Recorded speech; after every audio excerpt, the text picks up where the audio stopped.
صل على سيدنا محمد اللهم صل على سيدنا محمد أعوذ بالله من الشيطان الرجيم بسم الله الرحمن الرحيم إن الله وملائكته يصلون على النبي يا أيها الذين آمنوا صلوا عليه وسلموا تسليما اللهم صل على سيدنا محمد وعلى آل سيدنا محمد قدر حسنه وجماله جاهه وجلاله جوده ونواله جوده وكماله وعلى آله حاله. جیسا کہ آپ سب جانتے ہیں کہ آج کا ہمارا ٹاپک ہے کہ قرآن کریم کی روشنی میں، قرآن کریم کی تعلیمات کی روشنی میں ایک مثالی مسلمان کیسا ہوتا ہے، ایک آئیڈیل مسلم کیسا ہونا چاہیے. قرآن کریم کی روشنی میں ایک آئیڈیل انسان، ایک مثالی انسان قرآن کریم کی نظر میں کیسا ہوتا ہے. اور آپ جب یہ سمجھ لیتے کہ ایک آئیڈیل انسان قرآن کی نظر میں ایسا ہے یا قرآن کا مطلوبہ انسان ایسا ہوتا ہے، جب اس کو سامنے رکھتے تو یقیناً آپ کو اس آئیڈیل انسان کی شکل میں ایک آئیڈیل مسلمان نظر آتا ہے. اس بات کو آپ سمجھیں، ایک آئیڈیل انسان آدمی اسی وقت ہو سکتا ہے جب قرآن کریم کے بتائے ہوئے طریقے کے مطابق وہ ایک آئیڈیل انسان بن جائے، ایک آئیڈیل مسلمان بن جائے. تو یہ دونوں باتیں میں اکثر ہی بات کرتا ہوں تقریروں کے اندر، اور آگے بھی بات بڑھائیں گے ہم آئیڈیل مسلم کے تعلق سے کہ دیکھیے کتنا ربط ہے آپس میں ایک آئیڈیل مسلمان اور ایک آئیڈیل انسان کے درمیان. ایک غیر مسلم ہے جو وہ کہیں راستے میں جا رہا ہے، وہ کسی مذہب کو ماننے والا ہو اور وہاں پہ اس کو گندگی نظر آتی ہے، کوئی تکلیف دہ چیز نظر آتی ہے، کوئی پتھر نظر آتا ہے، تو اس کی انسانیت کا تقاضا ہے، اس کی فطرت کا تقاضا ہے جب وہ یہ محسوس کرے کہ میں یہاں سے جا رہا ہوں اور یہ گندی چیز پڑی ہوئی ہے، میرے پیچھے کوئی اور انسان آنے والا ہوگا، ممکن ہے کہ اس کا پیر سے گندا ہو جائے یا اس پتھر سے اس کو ٹھوکر لگ جائے، اور یہ سوچتے ہوئے اس تکلیف دہ چیز کو راستے سے ہٹا دے. اس نے راستے سے تکلیف دہ چیز کو جو ہٹایا تو اپنے مذہب کی بنیاد پر نہیں ہٹایا بلکہ اپنے انسانیت کی بنیاد پر ہٹایا. اور اسی راستے سے اگر کوئی مسلمان جاتا ہے، کوئی قرآن کی تعلیمات پر عمل کرنے والا گزرتا ہے اور راستے سے تکلیف دہ چیز کو ہٹا دیتا ہے، تو یقین جانیے کہ یہ راستے سے مسلمان کا تکلیف دہ چیز کو ہٹانا اس کی انسانیت کی بنیاد پر بھی ہے اور اس کے اسلام کی بنیاد پر بھی، کیونکہ اس کے مذہب نے اور اس کے رسول نے اس کی حکم فرمایا کہ اے انسان اس وقت تک تمہارا ایمان مکمل نہیں ہو سکتا. فرمایا کہ ایمان کے 60 یا 70 شعبے ہیں، بات ایمان کی ہو رہی، انسانیت کی نہیں ہو رہی، کہ ایمان کے 60 یا 70 شعبے ہیں، اس میں سب سے اعلیٰ مرتبہ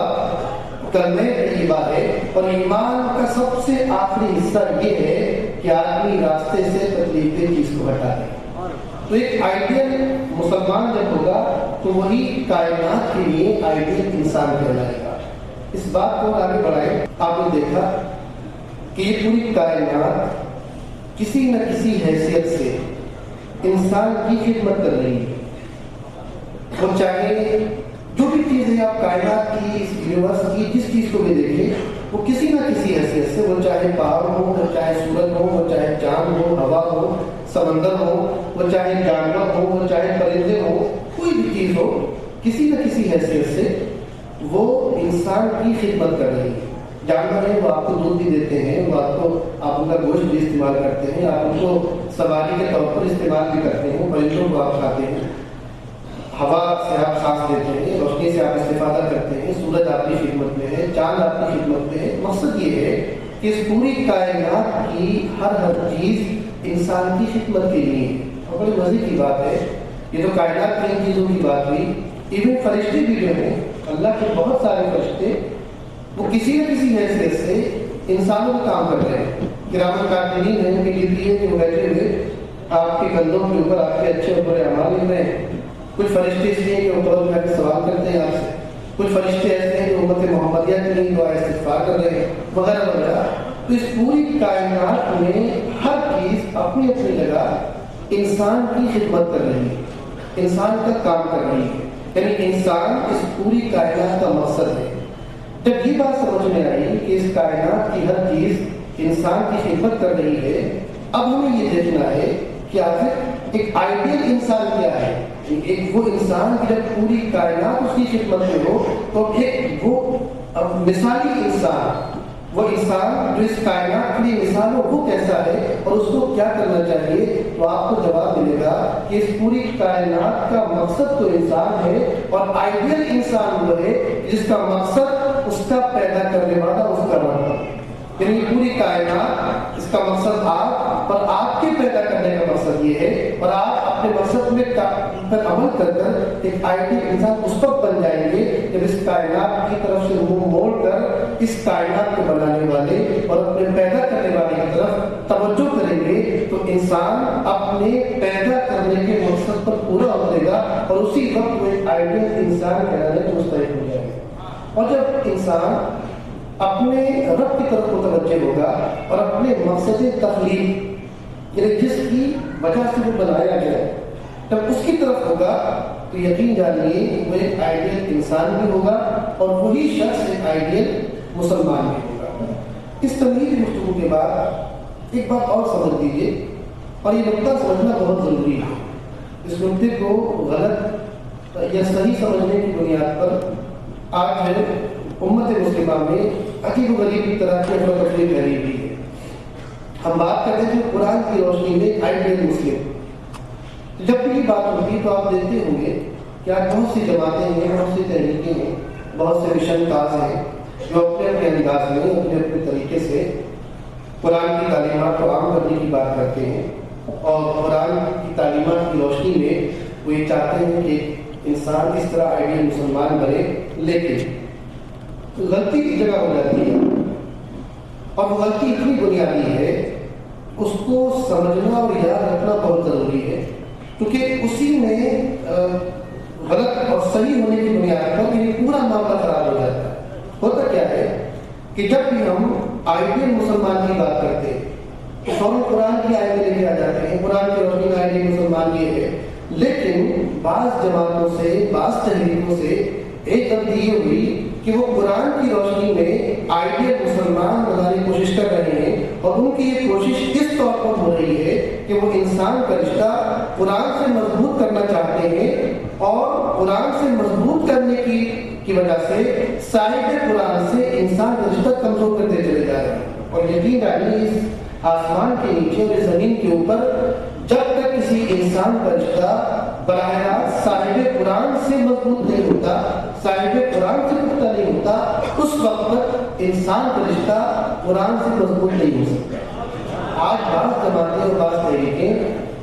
جو قرآن سے رشتے کی مضبوطی کی بات کرتی ہیں اور قرآن کی روشنی میں آپ کو آئیڈیل مسلم بنانے کی بات کرتی ہیں، ان سے ہمارا یہی اختلاف ہے کہ قرآن کی پیروی کا دعویٰ، قرآن کی اتباع کا دعویٰ، قرآن کی اطاعت کا دعویٰ اور قرآن کی احکامات پر عمل کرنے کا دعویٰ اس وقت تک سچا ثابت ہو ہی نہیں سکتا جب تک آدمی صاحب قرآن کی اطاعت و اتباع پر پیروی نہ کرے.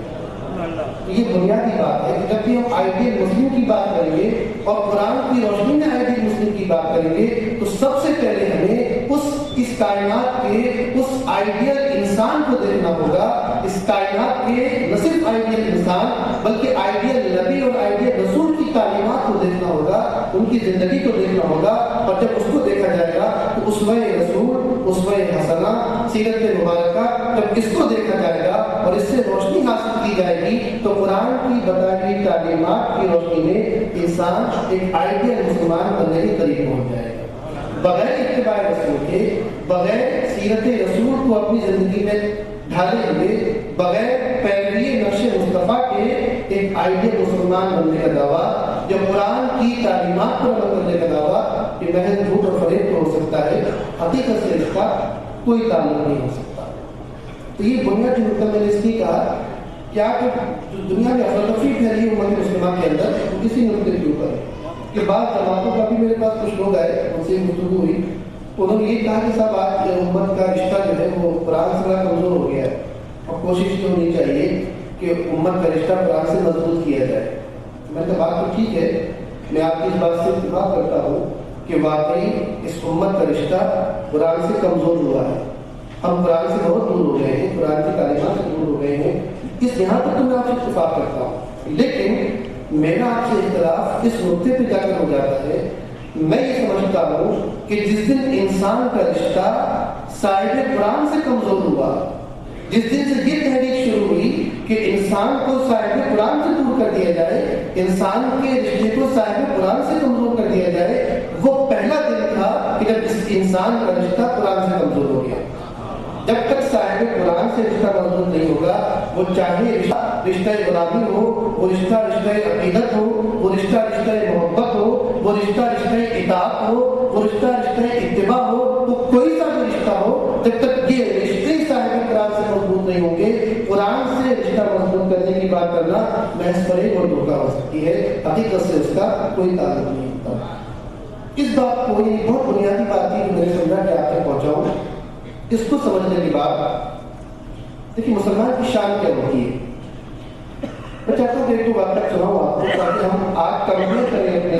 ایک آئیڈیل مسلم کیسا ہونا چاہیے تھا قرآن کی روشنی میں، آپ نے سنا قرآن کی آیات کی روشنی میں کہ ایک آئیڈیل مسلم کیسا ہوتا ہے، اور اس کے بعد ہم خود اپنے آپ کو غور کریں کہ ہم آج آئیڈیل مسلم تو کیا مسلم کہنا سے کتنا دور ہو گئے۔ آج سے یہ 700-800 سال پہلے جب اسپین میں مسلمانوں کی حکومت تھی اور وہاں پر آئیڈیل مسلم موجود تھے، اور وہ مسلمان کے جن کا رشتہ صاحب قرآن سے بھی اور قرآن سے بھی نہایت مضبوط مستحکم تھا، اور قرآن کے روح کی روشنی میں، قرآن کی تعلیمات کی روشنی میں اس وقت وہ دنیا کے اندر علوم میں، ٹیکنالوجی میں، سائنس میں، تہذیب میں، تمدن میں، غرض کے ہر میدان میں اس دنیا میں کی ریاست اور صدارت اور سرپرستی ان کے ہاتھ میں تھی۔ اس زمانے میں کہ اسپین میں ایک غیر مسلم مذہبی رہنما ایک پادری تھے، وہ کہیں جا رہے تھے۔ دیکھیے کیسے ہوتا ہے غیر مسلم، اس کی خوبیاں کیا ہوتی ہیں، اور ان کے ساتھ کچھ ماننے والے تھے۔ ان کے راستے سے گزرے تو ایک گلی میں پتھر پڑا ہوا تھا، اندیکھی انجانے میں ان پادری کا پیر اس پتھر سے ٹکرایا اور وہ گر گئے، چوٹ آئی ہوگی۔ خیر ان کے جو مارنے والے انہوں نے اٹھایا وہ جب وہ اٹھنے لگے،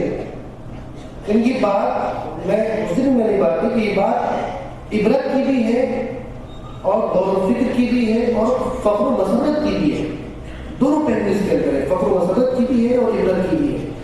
اس بات پر فخر و مسرت کہ یہ وہی قوم ہے کہ جس نے قرآن کی تعلیمات پر عمل کر کے اپنے دشمنوں کے دل میں اپنی کیسی جگہ بنا دی تھی، اور عبرت اس پر کہ آج اس تعلیمات کو چھوڑ کر ہم کہاں سے کہاں پہنچ گئے۔ پادری نے جب وہ ٹھوکر لگی پتھر سے گرے، اٹھتے وقت ان کی زبان کے جو الفاظ تھے اس کو تاریخ نے محفوظ کیا۔ پادری نے یہ کہا کہ اس راستے میں پتھر پڑا ہوا ہے، ایسا لگتا ہے کہ آج صبح سے لے کر اب تک اس راستے سے کوئی مسلمان نہیں گزرا۔ اگر کوئی مسلمان گزرا ہوتا تو آج راستے میں پتھر نہیں ہوتا۔ یعنی جس علاقے میں تہذیب ہوا کرتی تھی، جس علاقے میں تمدن ہوا کرتا تھا، جس علاقے میں انسانیت ہوا کرتی تھی، جس علاقے میں شرافت ہوا کرتی تھی، جس علاقے میں علم و حکمت ہوا کرتی تھی، وہ اس بات کی علامت ہوا کرتا تھا کہ یہ مسلمانوں کا علاقہ ہے۔ یہاں کچھ مسلمان رہتے ہیں، یہاں کچھ وہ لوگ رہتے ہیں جو اس کائنات کے سب سے آئیڈیل انسان کے ماننے والے ہیں، اس بات کی علامت ہوا کرتی تھی۔ اور میں نے کہا عبرت اس لیے، عبرت اس بات پر کہ آج افسوس تاریخ کے ہم اس موڑ پر آئے ہوئے ہیں کہ آپ یہاں سے لے کے یو پی تک چلے جائیے، برائی تک میں جہاں سے آیا ہوں، اور آپ راستے میں دیکھتے چلے جائیں جو علاقے سب سے زیادہ جہالت میں ہوں گے، سب سے زیادہ تاریکی میں ہوں گے، سب سے زیادہ ظلمت کے اندر ہوں گے، گندے ہوں گے، غیر متمدن ہوں گے، غیر مہذب ہوں گے، آپ سمجھ لیجیے گا کہ یہاں مسلمان آباد ہیں۔ یہ عبرت کی بات، یعنی کبھی انسانی اخلاق سے آراستہ اور پیراستہ ہونا آپ کی شناخت ہوا کرتا تھا، آپ کی علامت ہوا کرتی تھی، آپ کی پہچان تھی، اور آج اس کا بالکل الٹا ہو گیا ہے کہ آپ غیر مہذب ہونا، غیر متمدن ہونا، گندا رہنا، علم و حکمت سے بالکل عاری ہونا، علم و حکمت سے بہت دور ہونا، یہ آپ کا سرور بن چکا ہے، آپ کی علامت بن چکی ہے۔ تو یہ تھے آئیڈیل مسلمان کہ انہوں نے اپنے کردار و عمل سے نہ صرف اپنے لوگوں کے دلوں میں بلکہ اپنے دشمنوں اور اپنے غیر اقوام کے دل میں بھی اپنی عظمت اور اپنی رفت اور اپنے مقام کی بلندی کا ایسا سکہ بٹھا دیا تھا کہ جہاں کوئی اچھی چیز ہوا کرتی تھی وہاں مسلمان کا ہاتھ بنا جایا کرتا تھا، اور جہاں کوئی شر ہوا کرتا تھا، جہاں کوئی برائی ہوا کرتی تھی، آدمی سمجھ لیتا تھا کہ یہاں کوئی مسلمان نہیں رہتا۔ یہ بات ہمارے لیے عبرت کی دی ہے اور نصیحت کی دی ہے اور فخر کی دی ہے، اور یقین جانیے کہ قومیں صرف اپنے اسلاف کے کارناموں پر فخر کر کے زندہ نہیں رہ سکتی، صرف اپنے اسلاف کے کارناموں پر فخر کر کے تاریخ میں ان کو سنہری حروف میں لکھ کر تقریروں بیان کر کر یہ قومیں زندہ نہیں رہ سکتی جب تک وہ قومیں اپنے اسلاف کے کارناموں سے خود کوئی سبق حاصل نہ کریں، عبرت حاصل نہ کریں۔ آپ نے دیکھا کہ خود قرآن کریم کے اندر جو سابقہ اقوام کا تذکرہ آیا ہوا ہے، انبیاء کے ذکر بھی ہیں، اللہ کے نیک بندوں کے ذکر بھی ہیں، اور اس کے ساتھ ساتھ اللہ کے دشمنوں کے ذکر بھی ہیں۔ فرعون کے قرآن کریم میں پورا واقعہ، نمرود کے واقعات، وہ قومیں جو اللہ کے مخاطب ہیں ان کے واقعات۔ مقصد یہ ہے کہ پرانی اقوام کی تاریخ کو پڑھو، اس میں اچھے لوگ بھی دیکھو، اس میں برے لوگ بھی دیکھو، اور ان کی زندگی کو دیکھ کر، ان کے کارناموں کو دیکھ کر اور ان کے انجام کو دیکھ کر آدمی نصیحت اور موعظت حاصل کرے۔ تو یہ ساری چیزیں اس لیے ہوا کرتی ہیں کہ ہم صرف اپنے اسلاف کے کاموں کو فخر نہ کریں بلکہ ان سے عبرت حاصل کریں اور سبق حاصل کریں، اور کوشش یہ کریں کہ آج ایک بار پھر قرآن کی تعلیمات پر عمل کر کے اور صاحب قرآن کے نقش قدم کی پیروی کر کے ایک مرتبہ پھر ہم اخلاق و کردار کی اور علم و حکمت کی اس بلندی پر پہنچ جائیں کہ آج بھی اگر کہیں علم و حکمت نظر آئے تو یہ سمجھ لیا جائے کہ یہاں مسلمان رہتے ہوں گے، آج بھی اگر کہیں تہذیب و تمدن نظر آئے تو یہ سمجھ لیا جائے کہ یہاں قرآن اور صاحب قرآن کے ماننے والے رہتے ہیں۔ انشاءاللہ اللہ تبارک و تعالی ہمیں توفیق عطا فرمائے کہ ہم قرآن پر عمل کر کے ایک مرتبہ پھر اپنی تاریخ کو زندہ کریں۔ باپ کو جب آگے بڑھایا تو دیکھیے کہ ایک مسلمان ایمان کے سلسلے میں، عمل کے سلسلے میں، عقیدے کے سلسلے میں، تعلق اور رشتے اور رابطے کے سلسلے میں کیسا ہوتا ہے۔ میں چاہتا ہوں کہ 2-3 مثالیں آپ کے سامنے دوں، ایک ایمان و عمل کے بارے، ایمان کے بارے میں، عقیدے کے بارے میں، ایک عمل کے سلسلے میں، اور ایک تعلق کے سلسلے میں جو دوسرے انسان سے ایک انسان کا ہوتا ہے۔ یہ 3 مثالیں دوں گا پھر اپنی بات ختم کر دوں گا۔ حضور نے ارشاد فرمایا حدیث پاک کے اندر کہ ایمان یہ امید اور خوف اس کے درمیان کی کیفیت کا نام ہے۔ کیا فرمایا کہ ایمان امید اور خوف ان دونوں کے درمیان کی کیفیت کا نام ہے، اور آئیڈیل مسلم وہ ہے یا آئیڈیل مومن وہ ہے کہ جس کے دل کے اندر امید بھی ہو اور خوف بھی ہو، نہ صرف یہ کہ وہ اللہ کی نعمتیں، اللہ کی رحمتیں، اللہ کی عطاؤں کی امید میں بیٹھا رہے اور اللہ کے عذاب سے ڈرتا نہ ہو، اس کے دل کے اندر اللہ کے عذاب کا خوف نہ ہو، وہ آئیڈیل مسلم نہیں ہے۔ اور اسی طرح وہ شخص جو ہر وقت اللہ کے عذاب سے ڈرتا رہے، اللہ کے انتقام سے خوف کرتا رہے، اللہ کے غضب سے ڈرتا رہے اور اللہ کی رحمتوں کی امید نہ ہو، وہ بھی آئیڈیل مسلم نہیں ہے۔ آئیڈیل مومن وہ ہے، آئیڈیل مسلم وہ ہے کہ جو ایمان اور خوف دونوں کے درمیانی کیفیت کا نام ہے۔ اس کائنات کا کہ ایک بہت بڑے آئیڈیل مسلمان، اور آئیڈیل صرف ہمارے لیے نہیں بلکہ آنے والے زمانوں اور نسلوں اور صدیوں تک کے لیے عمر فاروق جیسا عادل اور انصاف پرور حاکم نہ دنیا پیدا کر سکی اور نہ پیدا کر سکی۔ ایسا آئیڈیل حکمران، ایسا آئیڈیل انسان، ایسا آئیڈیل مسلمان آپ ارشاد فرماتے ہیں کہ جب یہ حدیث پاک میں نے دیکھی کہ ایمان، خوف اور امید کی درمیانی کیفیت کا نام ہے، تو آپ نے ارشاد فرمایا کہ میں تو یہ سمجھتا ہوں، دیکھیے آپ کیسا ہوتا ہے کہ امید بھی ہے اور خوف بھی ہے۔ آپ نے فرمایا کہ اگر یہ اعلان کر دیا جائے کہ سارے کے سارے لوگ یہ جہنم میں جائیں گے. صرف ایک شخص نجات پائے گا, ایک شخص کے علاوہ باقی تمام لوگ جہنم میں چلے جائیں گے. تو میں اللہ سے اتنا پر امید ہوں, میں اللہ سے اتنی امید رکھتا ہوں کہ میں یہ امید کروں گا کہ شاید وہ ایک مسلمان نہیں ہے. یہ ان کی امید کا حال ہے, کیونکہ ایمان کا نام ہی یہ ہے کہ وہ امید اور خوف کے درمیان ہے. پھر ارشاد فرمایا کہ اگر یہ اعلان کر دیا جائے کہ اس کائنات کے سارے لوگ, اس امت کے سب لوگ, یہ سب جنت کے اندر جائیں گے اور صرف ایک کوئی شخص ہوگا جہنم میں ڈال دیا جائے. اگر یہ اعلان کر دیا جائے تو میں اس بات کا خوف رکھتا ہوں, مجھے اس بات کا ڈر ہوگا کہ کہیں خدا نہ خواستہ وہ ایک جہنم میں عمر فاروق بھی تو نہیں.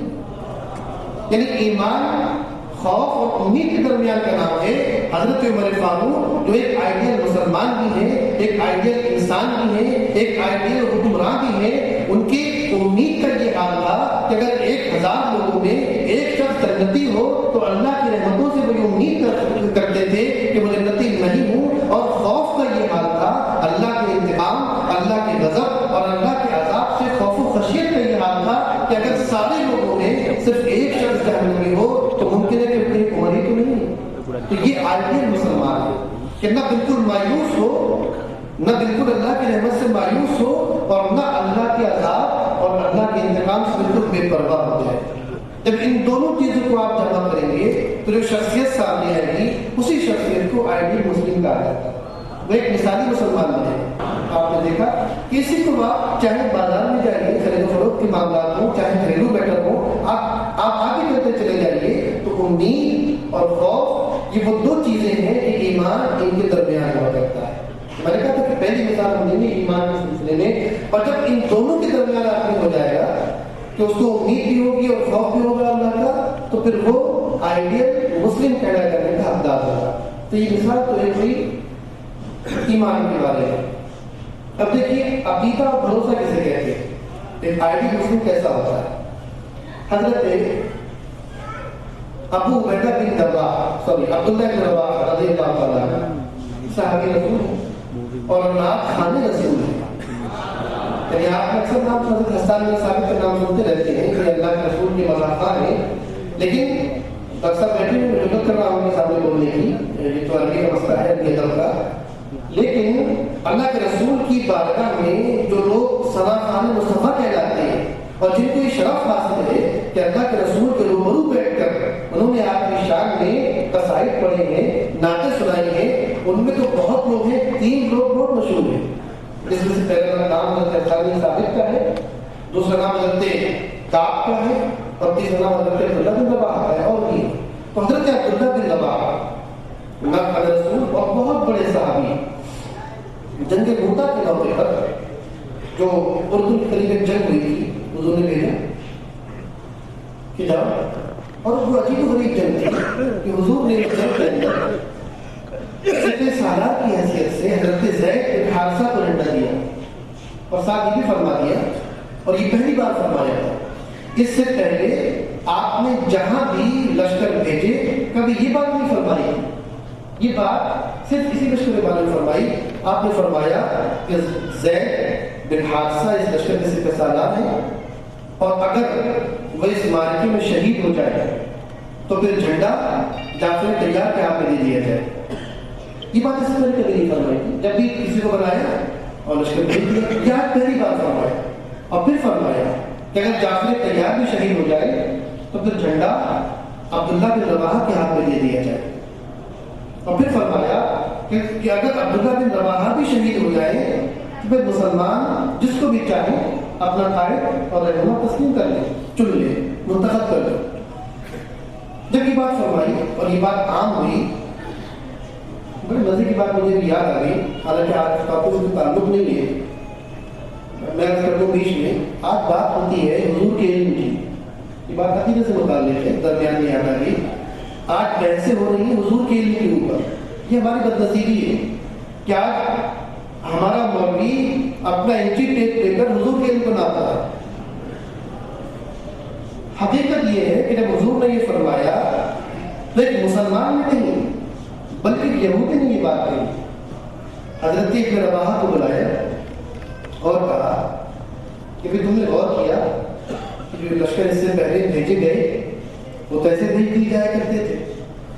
لیکن آج جو لشکر بھیجا جا رہا ہے تمہارے رسول نے یہ کیوں فرمایا کہ اگر زید شہید ہو جائے تو یہ جعفر تیار ہو جائے، یہ ہو جائے، یہ شہید ہو تو یہ کر لیں؟ اس نے کہا کہ اس کا مطلب یہ ہے کہ تم شہید ہونے والے ہو، اور اگر یہ نہ ہوتا تو حضور کبھی بھی نہ فرماتے۔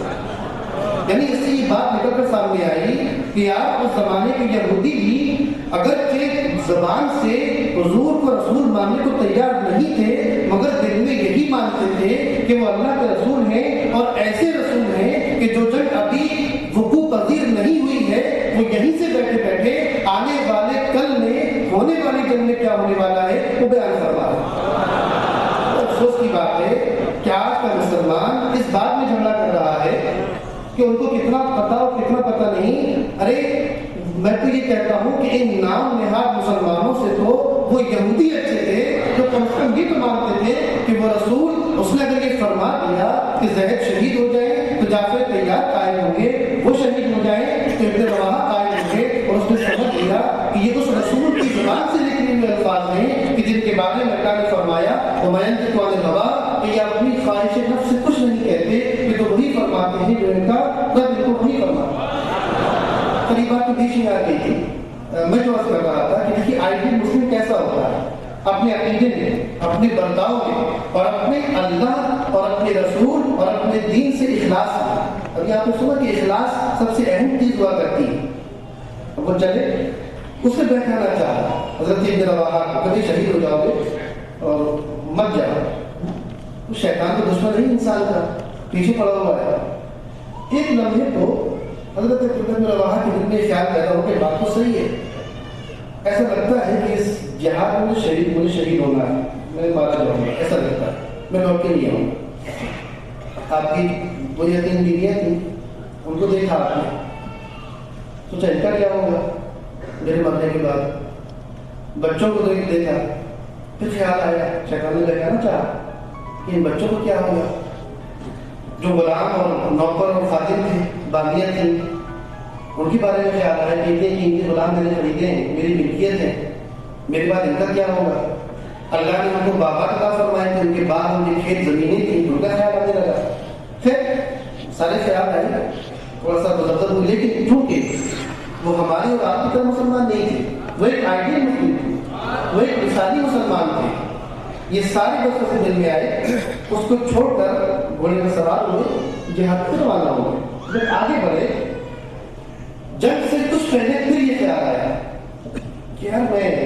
حضور نے فرمایا شہید ہو جاؤں گا، چلو ابھی واپس چلتا ہوں، وقت ہے۔ سوچا کہ ادھر رہا، دل میں سوچا ہوں کہ ابھی وقت ہے، رسول نے فرما دیا ہے شہید تو ہونا ہی ہونا ہے، ابھی وقت ہے، چلو بھاگ جاؤ یہاں سے۔ جب کئی بار یہ خیال آیا اور کئی بار وسوسہ پیدا ہوا، دیکھیے آئیڈیل مسلمان کیسا ہوتا ہے۔ حضرت ابن رواحہ نے اپنے ساتھیوں سے کہا کہ لوگوں، جب سے مدینے سے آیا ہوں وہاں سے لے کر تک بار بار بیویوں کا خیال اللہ کی راہ میں جہاد کرنے سے روک رہا ہے، تم گواہ ہو، میں اپنی سب بیویوں کو طلاق دیتا ہوں۔ اور آپ نے فرمایا کہ بار بار ان غلاموں کا خیال مجھے اللہ کی راہ میں جہاد کرنے سے روک رہا ہے، آڑے آ رہا ہے، تم گواہ ہو، ان تمام غلاموں کا آزاد کرتا ہوں۔ اور فرمایا کہ بار بار اس دنیا کی دولت کا اور اس زمین کا، ان کھیتیوں کا اور ان باغوں کا خیال دل میں وسوسے پیدا کر رہا ہے، تم سب گواہ ہو کہ میں اپنی ساری دولت کو اللہ کی راہ میں خرچ کرتا ہوں۔ آئیڈیل مسلمان اپنے رب کے لیے ایسا مخلص ہوتا ہے، اپنے رب کے حکم کی پیروی کرنے میں ایسا اخلاص مند ہوتا ہے۔ چنانچہ آپ نے، اور جب ظاہر ہے کہ جب بیویاں ہی نہ رہیں، جب وہ غلام ہی نہ رہے، اور جب زمینیں اور مال دولت ہی نہیں رہی، اب اصل کس چیز کا ہے؟ پورے خلوص کے ساتھ، پوری للہیت کے ساتھ اور جذبہ جہاد کے ساتھ اور اسلام کی پرچم کو بلند کرنے کے خیال اور عزم و حوصلے کے ساتھ میدان میں گئے، اور وہی ہوا جو ہونا تھا، وہی ہوا جو اس کائنات کے آئیڈیل انسان کی زبان سے نکل چکا تھا۔ چنانچہ وہی ہوا کہ سب سے پہلے جب جنگ شروع ہوئی، سب سے پہلے حضرت زید بن حارثہ شہید ہوئے، جھنڈا ان کے ہاتھ سے گرنے ہی والا تھا کہ فوراً دوڑ کر داخلہ تیار نے پکڑ لیا، وہ شہید ہو گئے. شہید ہوئی، جھنڈا گرنے ہی والا تھا پرچم اسلام کہ فوراً دوڑ کر اپنے رسول کی کے فرمان کے مطابق حضرت رواحہ نے پکڑ لیا،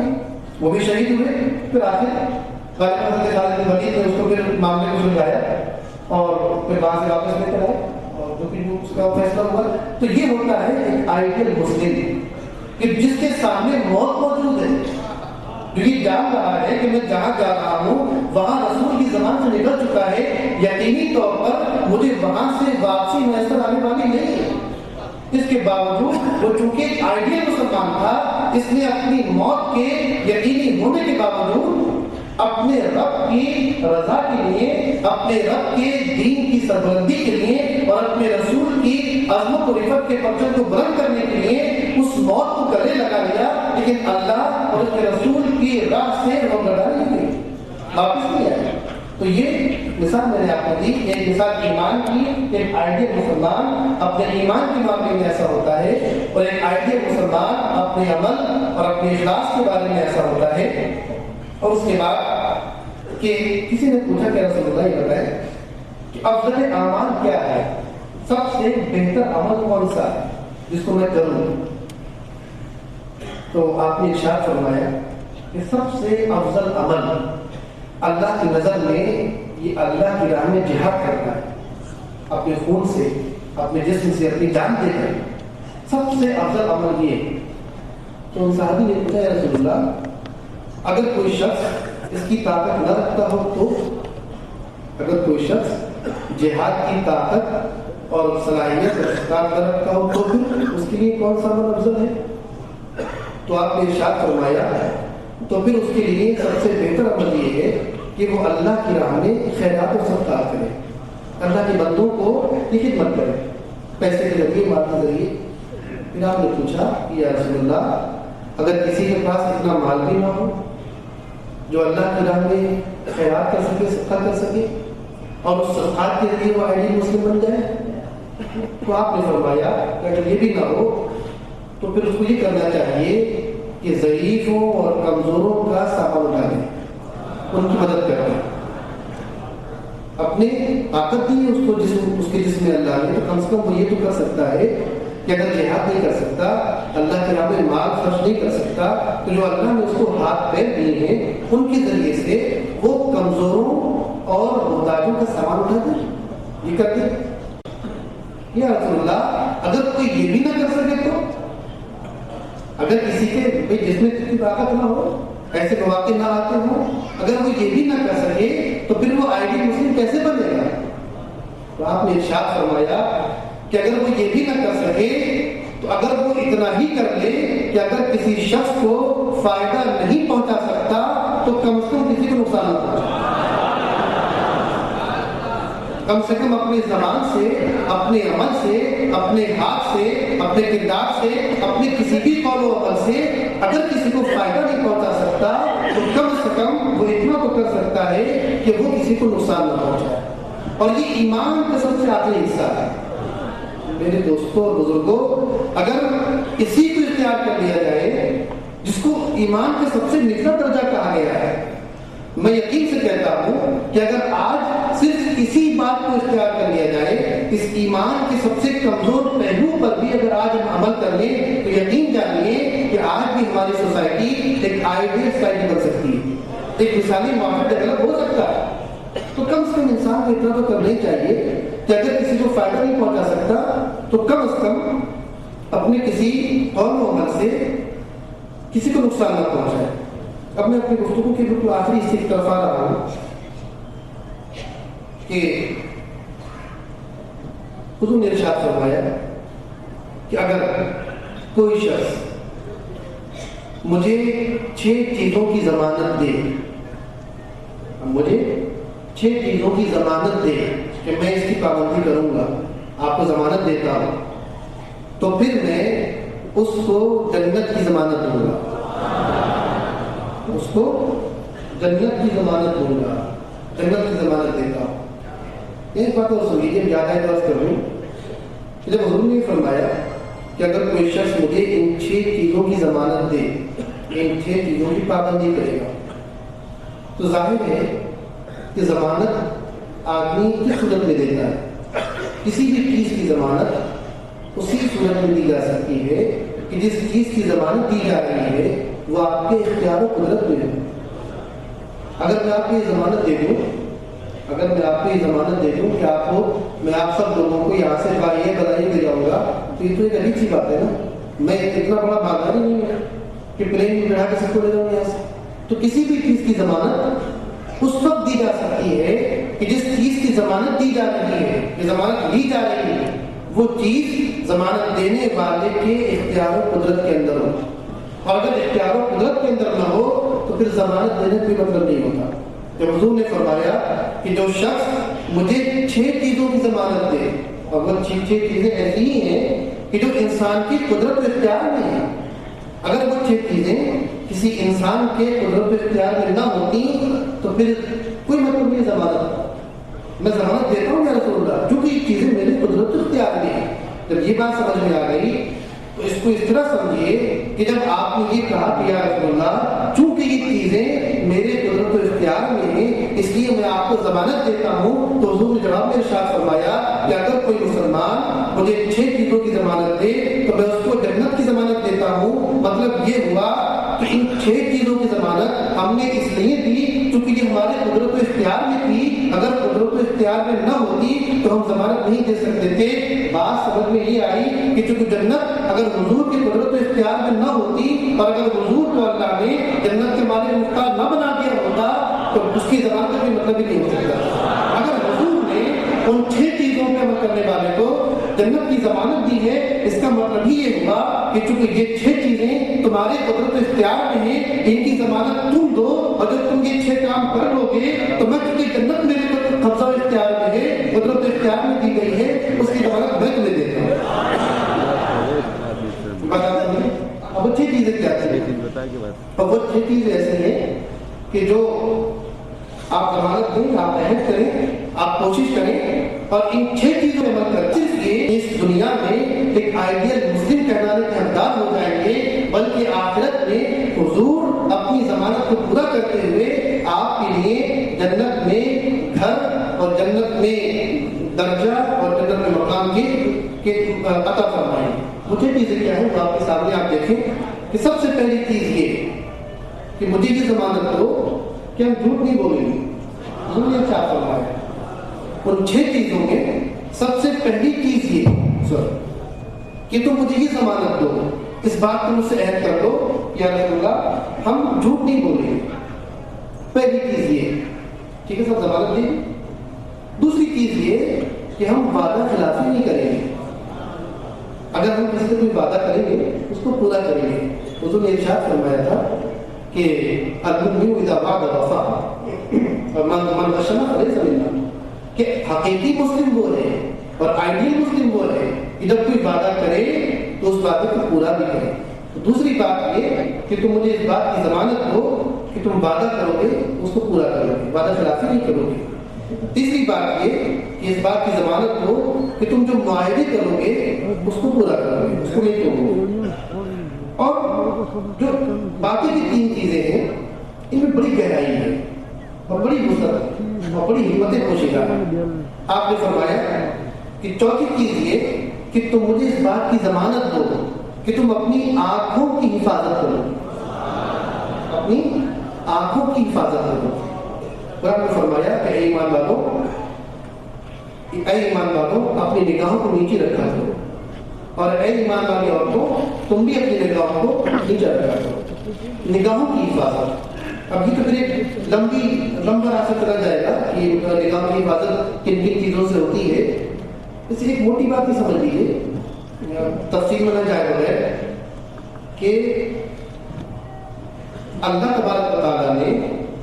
ہمیں اور آپ کو جو آنکھ جیسی عظیم نعمت دی، اس کا تقاضا یہ ہے، اور کوئی شخص یہاں یہ دعویٰ نہیں کر سکتا کہ میں نے پیدا ہونے سے پہلے یہ اپلیکیشن دی کہ مجھے اللہ آنکھیں دے دے، کوئی کہہ سکتا ہے؟ محض اس کا فرض ہے، اس کا احسان ہے۔ اب اس نے آنکھیں عطا فرمائی بغیر مانگے ہوئے، بغیر احسان جتائے ہوئے، اور آنکھوں کے ساتھ ساتھ اس نے کچھ چیزیں یہ بتائیں کہ بھئی ان آنکھوں کا استعمال ان چیزوں میں کیا جائے گا اور ان چیزوں سے آنکھوں کو بچایا جائے گا. اس کی پوری فہرست قرآن کریم کے اندر اور حضور کی احادیث طیبہ کے اندر موجود ہے. ہر وہ چیز جو انسان کو بے حیائی، بے شرمی، شیطان کے راستے، خواہش اور نفسانی خواہشات کے راستے پہ لے جائے، ہر اس چیز کو، وہ چاہے چیز زندہ ہو، وہ چاہے چیز تصویر کی شکل میں ہو، وہ چاہے چیز وہ کسی بھی شکل میں ہو، اس کی طرف آنکھ اٹھانا یہ اللہ کے احسان کی احسان فراموشی، اس کے انعام کی ناقدری ہے. اللہ نے آپ کو انعام دیا ہے کہ آپ کو آنکھیں دی ہیں، اور اس انعام کی ناقدری ہے کہ اس کو ایسی چیزوں میں اور ایسی جگہوں میں استعمال کیا جائے کہ جو اللہ کی پسند کی بھی چیزیں نہیں اور اللہ کے راستے کی چیزیں نہیں ہیں، بلکہ وہ چیزیں اللہ کے دشمنوں کے راستے کی ہیں. تو نگاہوں کی حفاظت کی جائے ہر قسم کی غیر شرعی چیزوں سے،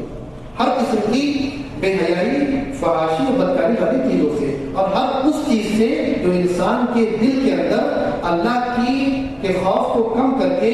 شیطان اور خواہش نفسانی کی پیروی کی کوشش پیدا کرتے ہیں. تو فرمایا کہ چوتھی چیز یہ ہے کہ اے انسان تم مجھے ضمانت دو کہ میں اپنی آنکھوں کی حفاظت کروں. پھر فرمایا پانچویں چیز یہ کہ مجھے اس بات کی ضمانت دو کہ ہم اپنی شرمگاہوں کی حفاظت کریں گے. اللہ تبارک و تعالیٰ نے جس طریقے کے ذریعے آپ کے لیے حلال قرار دیا ہے کہ آپ نکاح کریں، مہر ادا کریں، اور اس کے بعد اللہ تبارک و تعالیٰ نے آپ کے لیے اس بات کو حلال کیا ہے، اس کے علاوہ کسی حرام طریقے سے ہم یہ کام نہیں کریں گے، تو مجھے ضمانت دو کہ شرمگاہ کی حفاظت کروں. پھر فرمایا اور چھٹی چیز یہ کہ تو مجھے ضمانت دو کہ ہر وہ گناہ جو ہاتھ سے کیا جائے، ہاتھ کے گناہوں سے میں ضمانت دیتا ہوں کہ ہاتھ کے گناہوں سے بچوں گا. اب ہاتھ کی گناہ جو ہے وہ صرف یہی نہیں ہے ہاتھ کا گناہ کہ آپ ہاتھ سے کسی کے چھری گھومتے اور قتل کر دیں. صرف یہی نہیں ہے ہاتھ کا گناہ کہ آپ معذرہ اس سے کوئی شراب یا کوئی گندی چیز لے لیں. ہاتھ کا گناہ یہ بھی ہے کہ اگر کوئی شخص کسی غلط جگہ جا رہا ہو اور آپ سے راستہ پوچھے اور آپ اس ہاتھ کے ذریعے اس غلط جگہ کی طرف اشارہ کر دیں، یہ بھی ہاتھ کا گناہ ہے. اور فرمائے کہ مجھے ہاتھ کی گناہ سے بچنے کی ضمانت دو، اور جو شخص مجھے ان 6 چیزوں سے حفاظت اور بچنے کی ضمانت دے گا، محمد رسول اللہ اس بات کی ضمانت دیتا ہے کہ میں اس کو کل قیامت کے دن اللہ تبارک و تعالیٰ کی جانب سے جنت دلواؤں گا. تو یہ وہ 6 چیزیں ہیں کہ اگر واقعی آج یہ عہد کر کے اٹھا جائے کہ یا رسول اللہ آپ کے فرمان کے مطابق ہم کوشش کریں گے، ہم حسب توفیق کوشش کریں گے کہ جہاں تک ہو سکے ان 6 چیزوں سے کی حفاظت کی جائے، ان 6 چیزوں کی ضمانت دی جائے، اور انشاءاللہ تبارک و تعالیٰ جب انسان ان 6 چیزوں کی حفاظت کرے گا تو اس کے بعد اس کا